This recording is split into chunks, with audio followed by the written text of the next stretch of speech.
Bismillahirrahmanirrahim.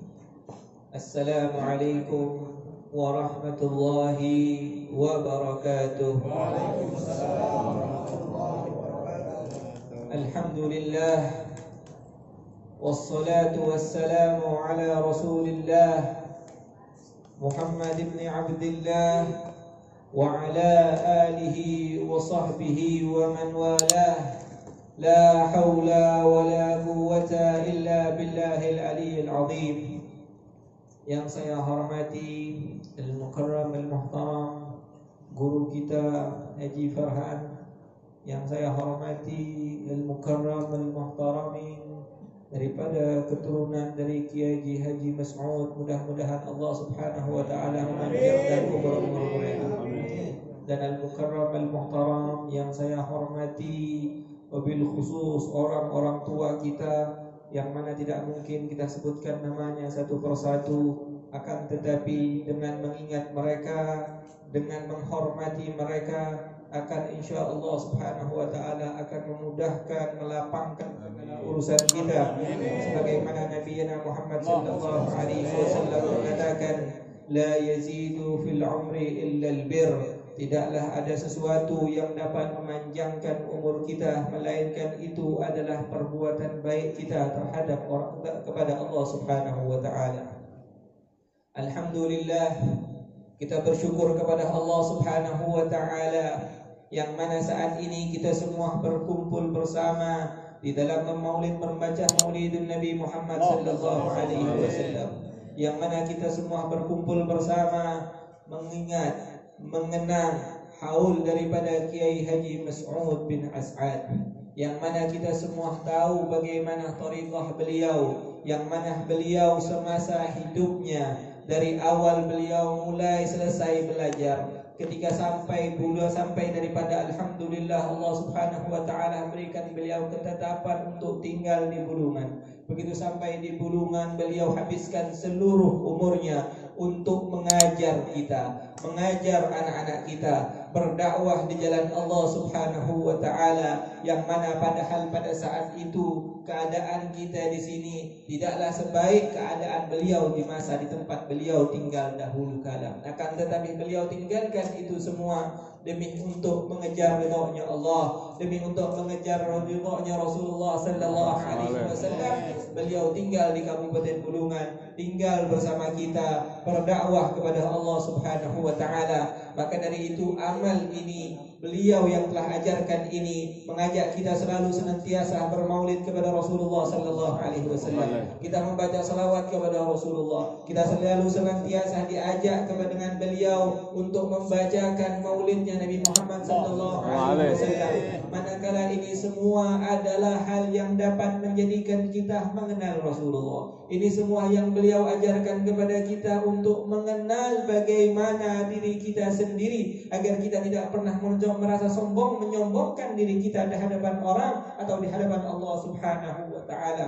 Para ulama mengatakan, laisa hunaka syughul al-amal afdal wa aula min da'wati ila Allah taala. Tidaklah ada suatu pekerjaan, sebuah amal yang paling afdal, yang paling utama, yang paling dicintai oleh Rasulullah sallallahu alaihi wasallam, melainkan itu adalah berdakwah di jalan Allah Subhanahu wa taala. Kenapa demikian? Karena Nabi Muhammad sallallahu alaihi wasallam diutus oleh Allah Subhanahu wa taala untuk mengajarkan kita syariatnya. Ketika saat ini kita mengajak orang untuk berbuat baik, mengajarkan mereka untuk berbuat baik, maka kita juga telah bermakna mengikuti jejaknya Rasulullah sallallahu alaihi wasallam. Dan tidak ada pekerjaan yang paling utama, yang paling afdal di muka bumi ini, melainkan pekerjaannya Nabi Muhammad sallallahu alaihi wasallam, yaitu berdakwah di jalan Allah Subhanahu wa taala. Inilah thariqah, jalan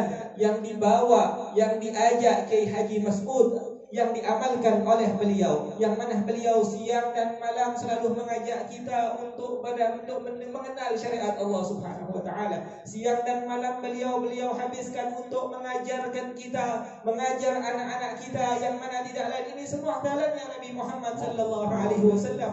Maka sungguh beruntung jika kita ingat selalu kepada beliau, mengikuti jejak beliau, dan harus kita sebagai muhibbin cinta kepada beliau mengikuti thariqah jalannya Kiai Haji Mas'ud ini. Maka sungguh dikatakan di dalam syair mengatakan innal muhibba liman yuhibbu muti'u. Sesungguhnya orang yang mencintai akan taat ikut kepada orang yang dia cintai. Kita semua yakin, saya semua yakin, kita semua yang hadir saat ini cinta kepada beliau. Maka bagaimana cara kita menunjukkan kecintaan kita kepada beliau? Bimutaba'ati, dengan ikuti jalan beliau, ikuti jejak beliau. Maka baru dari setelah itu kita akan dikatakan cinta kepada mereka. Jika kita katakan cinta kepada beliau tapi kita tidak mau ikut thariqah mereka, kita tidak mau hadir di pengajian mereka, tidak mau mengikuti nasihat mereka, maka omongan cinta tersebut hanya sebatas lisan, akan tetapi hakikat di hatinya tidak ada yang namanya cinta kepada orang-orang tersebut. Maka dari itu Nabi Muhammad SAW sudah di dalam hadisnya, man raghiba an sunnati falaysa minni. Barang siapa yang enggan, tidak mau mengikuti jalanku, maka dia bukan termasuk golonganku. Nabi Muhammad jelaskan kita kepada hadis ini. Rasulullah SAW berikan kita hadis ini untuk mengingatkan kita, menjelaskan kita sesungguhnya tanda cinta seseorang itu adalah dengan mencintai, dengan mengikuti jalan orang yang ia cintai. Ketika kita katakan cinta kepada Nabi Muhammad, kita cinta kepada guru kita, akan tetapi kita tidak mau mengikuti jejak beliau, tidak mau mengikuti jalan mereka, maka sesungguhnya itu cinta hanya sebatas di lisan saja. Sebagaimana bukti yang nyata akan daripada cinta harus mengikuti yang kita cintai. Sebagaimana jika ada seorang laki-laki yang katanya cinta kepada istrinya, kemudian diam-diam di belakang kawin 2 kali dengan perempuan yang lain, kira-kira apa yang akan dikatakan istri tersebut? Cintamu hanya ngomong saja, cintamu hanya sebatas di lisan saja, akan tetapi perbuatan tidak menunjukkan cinta kepada aku. Buktinya kau nikah 2 kali. Memang boleh di dalam syariat, akan tetapi dalil tanda cinta, benar-benar cinta, tidak lain al-mutaba'ah, yaitu kita mengikuti jejak-jejak mereka. Sebagaimana amal daripada Sayyidina Abdullah bin Umar bin Al-Khattab, yang mana beliau itu cinta kepada Nabi Muhammad, yang kita tahu beliau benar-benar ikuti semua apa yang telah dilakukan Rasulullah SAW. Bahkan ada salah satu pohon yang beliau tahu, yang beliau jaga, yang mana bahkan beliau perintahkan salah seorang daripada pembantunya untuk senantiasa menjaga pohon tersebut. Tujuannya apa? Karena dia pernah melihat ketika Nabi Hajjatul Wada, Nabi pernah duduk singgah di pohon tersebut. Maka dari itu dia perintahkan salah satu dari pembantunya untuk jaga pohon tersebut, agar setiap dia pergi ke Makkah Al-Mukarramah, dia duduk di pohon itu. Tujuannya buat apa? Iqtida bi Rasulullah sallallahu alaihi wasallam, mengikuti Rasulullah sallallahu alaihi wasallam. Begitu juga kita dengan saat ini. Kita semua berkumpul bersama di dalam acara hallnya guru kita, guru daripada Kiai Haji Mas'ud kita. Tidak lain kita semua agar kita cinta kepada beliau, agar kita mengikuti jalan beliau, agar kita mengetahui bagaimana akhlak daripada beliau. Maka saya yakin kita semua yang hadir saat ini, masing-masing kita punya cerita tentang beliau yang tidak dimiliki orang lain. Maka dengan berkumpul kita saat ini, cerita tersebut akan terkumpul. Kita akan tahu bagaimana akhlak beliau, kita akan tahu bagaimana cerita beliau, sehingga kita dapat mengikuti mereka. Kita sehingga dapat mengikuti akhlak mereka. Sebagaimana Allah Subhanahu wa taala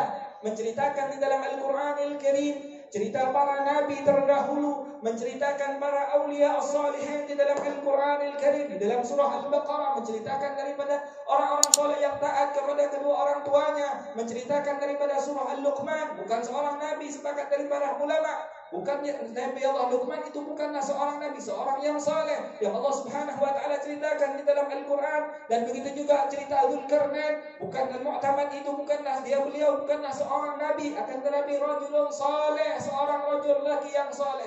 Allah Subhanahu wa taala ceritakan semua itu semua. Nabi dan bukan nabi, orang saleh, untuk apa? Agar kita tahu akan mereka, agar kita bisa mengerti bagaimana akhlak mereka, agar kita bisa mengerti bagaimana jejak orang-orang soleh terdahulu, sehingga kita dapat mengikuti mereka. Jangan kita katakan aku bukan keturunan orang soleh, jadi tidak bisa menjadi orang yang soleh. Jangan pernah seperti itu, karena siapapun yang mengikuti jejak mereka dengan sungguh-sungguh dan ikhlas, pasti akan mendapatkan apa yang mereka peroleh.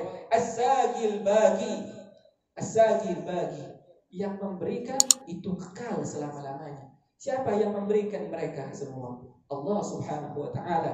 Allah Subhanahu wa taala yang maha kekal, tidak akan sirna. Apakah Allah Subhanahu wa taala mampu memberikan mereka dan mampu memberikan kita? Pasti mampu memberikan kita. Akan tetapi yang saat ini kita inginkan hanya al-amal, al-iqtida'u bihim, ikuti mereka. Allah berikan mereka kemuliaan, Allah berikan kepada mereka daripada kedudukan yang tinggi di sisi Allah Subhanahu wa taala. Maka hal itu semua mampu kita dapati, mampu kita peroleh, mampu bahkan bisa lebih daripada mereka. Tapi dengan satu syarat, iqtida'u bihim, kita ikuti jalan mereka, kita ikuti cara ibadah mereka, kita ikuti daripada nasihat-nasihat mereka. Maka jika kita memberikan, mengamalkan apa itu semua, maka kita pasti akan dapat daripada amal-amal mereka. Apa yang mereka Allah berikan kepada mereka, pasti Allah berikan kepada kita. Sebagaimana Al-Imamul Haddad, pernah salah seorang datang kepada Al-Imamul Haddad. Beliau Imamul Haddad punya kedudukan yang tinggi di sisi Allah Subhanahu wa taala. Di masa kecil beliau saja belum baligh, Al-Imamul Haddad keliling masjid di kota Tari, salat 200 rakaat di setiap masjid. Di setiap masjid 2 rakaat, bahkan sampai dihitung pada hari itu salatnya 200 rakaat. Al-Imamul Haddad. Ketika ada salah seorang daripada orang-orang wali min auliyaillah melihat keadaan tersebut, yang mengatakan, apakah engkau ini ingin menyaingi kakekku? Maka Imam Haddad mengatakan, siapa yang memberikan kakekmu kedudukan yang tinggi? Dia mengatakan, Allah Subhanahu wa taala.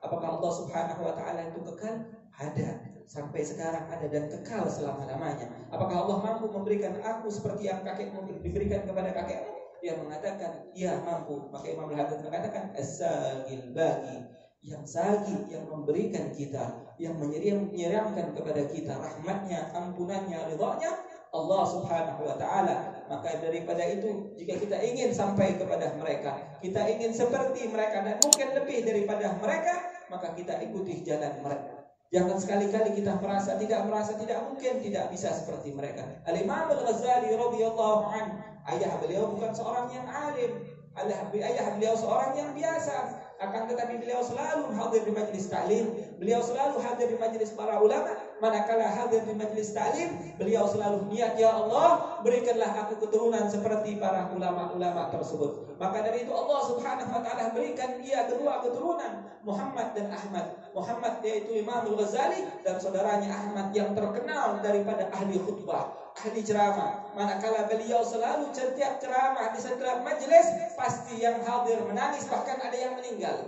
Karena setiap nasihat beliau, apa petuah yang beliau sampaikan, menggetarkan hati, menjadikan orang yang lalai teringat kepada Allah Subhanahu wa taala. Saking rasa takutnya orang tersebut akan kepada Allah Subhanahu wa taala, dengan berkah nasihatnya Sayyid Ahmad bin Muhammad Al-Ghazali, meninggal dunia pada saat itu juga. Husnul khatimah yang Allah Subhanahu wa taala berikan kepada mereka. Ini adalah sebuah bukti bahwa kita yang mungkin hanya seorang biasa, akan tetapi jika kita mengikuti jalan mereka, maka Allah Subhanahu wa taala pasti akan berikan kita, akan jadikan kita seperti mereka. Maka dari itu kita semua dituntut untuk selalu mengingat daripada orang-orang soleh. Maka salah satu maksud dan tujuan haul ini seperti yang kita katakan tadi, agar kita mengenang mereka, mengenal mereka. Maka dengan mengenang mereka, mengingat mereka, tahu daripada sejarah mereka, mengetahui sejarah mereka, kita dapat mengikuti jalan mereka. Kalau kita sudah dapat mengikuti jalan mereka, insya Allah subhanahu wa ta'ala, Allah akan jadikan kita di bagian daripada lingkaran mereka. Allah akan kumpulkan kita bersama mereka. Allah akan kumpulkan kita bersama Rasulullah sallallahu alaihi wasallam. Dan yang terakhir, ketika kita berkumpul bersama di dalam acara haul, mengingat daripada orang-orang tua kita, ada satu hal yang perlu kita ingat. Amal tersebut, pengajian tersebut, perkumpulan tersebut bagian daripada ketaatan kita terhadap kedua orang tua kita. Walaupun orang tua kita telah mendahului kita, akan tetapi ketaatan terhadap mereka tidak pernah putus, tidak akan putus. Karena itu Allah subhanahu wa ta'ala, Rasulullah sallallahu alaihi wasallam mendoakan, menjelaskan kepada kita. Pernah ada salah seorang sahabat mendatangi Rasulullah sallallahu alaihi wasallam. Beliau menanyakan kepada Nabi Muhammad, bagaimana caranya aku agar bisa taat kepada kedua orang tuaku, sedangkan kedua orang tuaku telah meninggal dunia, telah mendahului aku. Maka Nabi Muhammad SAW mengatakan di dalam hadisnya, ad-du'a'u lahuma, kita mendoakan mereka berdua adalah ketaatan terhadap kedua orang tua kita. Walaupun orang tua kita telah meninggal, maka kita mendoakan mereka, membacakan doa buat mereka, mengirimkan pahala bacaan Al-Quran buat mereka. Maka itu katanya Rasulullah SAW, amal tersebut adalah termasuk bagian daripada taatan kepada kedua orang tua kita. Dan yang kedua, maka dari itu maknanya apa? Haul bukanlah khusus siyah yang diamalkan, dilakukan kepada seseorang yang memiliki dan kedudukan atau orang terkenal dengan orang yang soleh.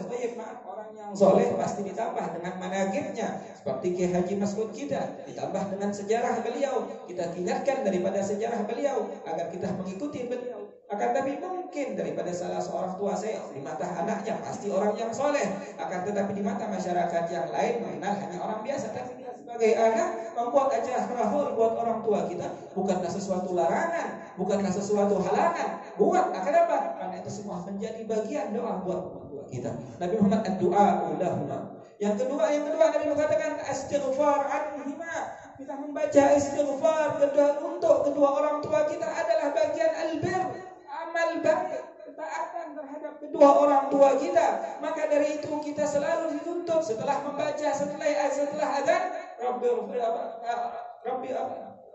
ighfirli wa liwalidayya warhamhuma kama rabbayani shaghira. Walaupun orang tua kita telah meninggal, kita tetap dituntut untuk membaca doa tersebut. Kenapa demikian? Karena jelas Nabi Muhammad SAW katakan al-istighfar beristighfar, membaca istighfar untuk kedua orang tua kita adalah salah satu yang menunjukkan kita telah berbakti terhadap kedua orang tua kita. Kemudian Nabi katakan wal infaq dan kamu menunaikan janji mereka. Jika orang tua kita mengingatkan kita, menasihati kita untuk mengamalkan suatu amal, maka menunaikan amal nasihat mereka tersebut termasuk bagian daripada mengikuti taat kepada kedua orang tua kita. Yang keempat katanya infal, menyambung tali silaturahmi orang tua kita dengan sahabat-sahabat. Saya tahu ayah saya ini teman ayah saya tahu ini teman orang tua saya, ini teman ibu saya. Maka kita menyambung tali silaturahmi dengan teman orang tua kita adalah taatan, katanya ketaatan terhadap kedua orang tua kita. Maka dari itu amal ini, perbuatan ini yang saat ini kita amalkan, yang saat ini kita kumpul bersama menjadi bagian catatan dari Allah Subhanahu wa taala untuk mendapatkan ridhonya dan mendapat ketaatan kita kepada kedua orang tua kita. Amin ya rabbal alamin. Mudah-mudahan acara yang saat ini kita kumpulkan yang pastinya telah diridhai oleh Allah Subhanahu wa taala, dan mudah-mudahan acara haul ini, perkumpulan ini lebih besar daripada ini. Makanya mudah-mudahan saya ingatkan daripada para panitia, insyaallah mudah-mudahan di jalan bakal ketutup. karena banyak melimpahnya orang yang hadir dalam pada acara ini tahun-tahun ke depannya. Maka dari itu kepada panitia juga jangan ragu untuk buat acara yang seperti ini. Jangan kita biarkan konsumsinya, karena ketika kita niat baik, tujuan baik, Allah Subhanahu wa taala pasti gerakkan hati para muslim untuk bantu acara ini. Sebarkan spanduknya agar seluruh muslim, agar semua kita yang ada di Bulungan tahu akan acara ini. Seminggu sebelum acara, sebulan sebelum acara, sebarkan spanduknya. Jangan pernah ragu, jangan pernah bingung dengan ucapan orang. Ini amal baik, ini amal yang harus kita ingatkan kepada anak-anak kita agar mereka mengenal siapa kakek-kakek mereka, agar mereka mengenal siapa orang-orang tua kita. Karena jujur saat ini banyak daripada orang-orang anak-anak muda saat ini yang tidak lagi mengenal akan kakek-kakek mereka. Padahal kakeknya orang-orang yang soleh, padahal kakeknya orang-orang yang terkenal dengan ilmunya, padahal kakeknya orang-orang yang bertakwa kepada Allah Subhanahu wa taala. Akan tetapi karena ketidakpeduliannya anak-anak muda saat ini terhadap akan sejarah orang-orang tua mereka, akhirnya itu bisa lepas semua. Maka dengan acara yang seperti ini, maka mereka akan menjadikan mereka ingat, tahu bahwa orang tua mereka, leluhur-leluhur kita adalah orang-orang yang bertakwa, maka kita harus ikuti mereka. Ini jalan yang jelas, ini jalan yang betul-betul terang benderang. Jangan ikuti yang lain, ikuti jalan daripada guru-guru kita. Maka ini semua perintahnya, ini semua jalannya. Maka dari itu kita minta kepada panitia, insya Allah mudah-mudahan tahun depan di acara lebih meriah lagi. Insya Allah di jalan ketutup, semua yang hadir ribuan. Amin ya rabbal alamin. Mungkin demi ini saja yang dapat saya sampaikan. Kurang dan lebihnya saya mohon maaf. Wabillahi taufiq wal hidayah. Wassalamualaikum warahmatullahi wabarakatuh.